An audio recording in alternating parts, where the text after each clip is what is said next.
The forgotten loco rediscovered, and the sad personal tale behind it. Hi. Well, I'd been working on this video before the earth-shattering event of my dear dad passing away.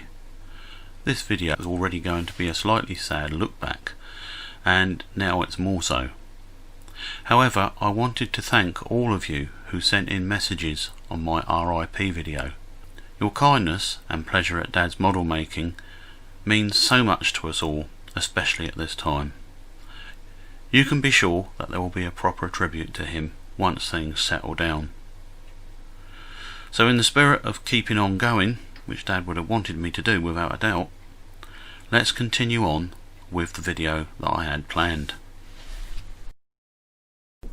So the other day I was looking through my loco database and just happened upon this one. As you can see, she arrived for Christmas 2009. Well, I tested her and she appeared in a very amateur video dating from 2009 to 2010. For many reasons, she was packed away and more or less forgotten about.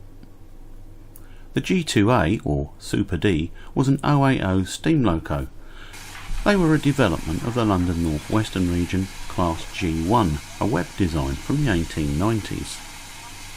On nationalisation in 1948, British Railways received 320 G2As, making them the largest ex-London North Western class received by BR.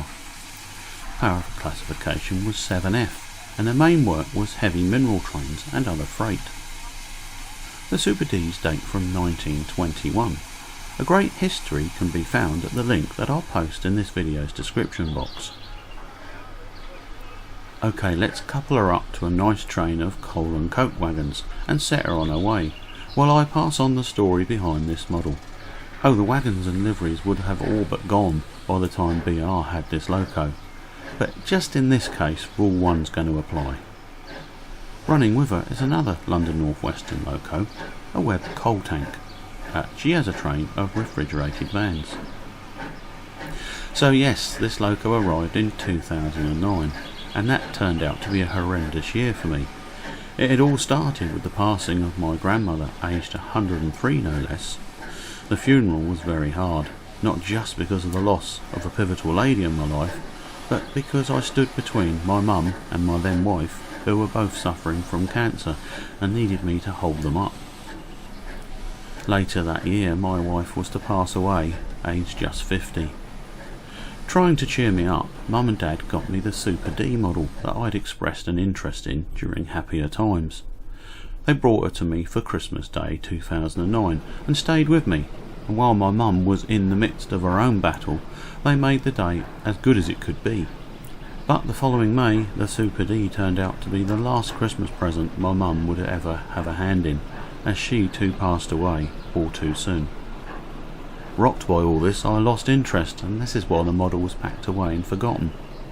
Now when I look back at this loco running, the pain is a little less, but I'm also reminded of how caring my mum and dad were in my time of need, and how lucky I am now having the wonderful Cheryl supporting me in my life and hobby.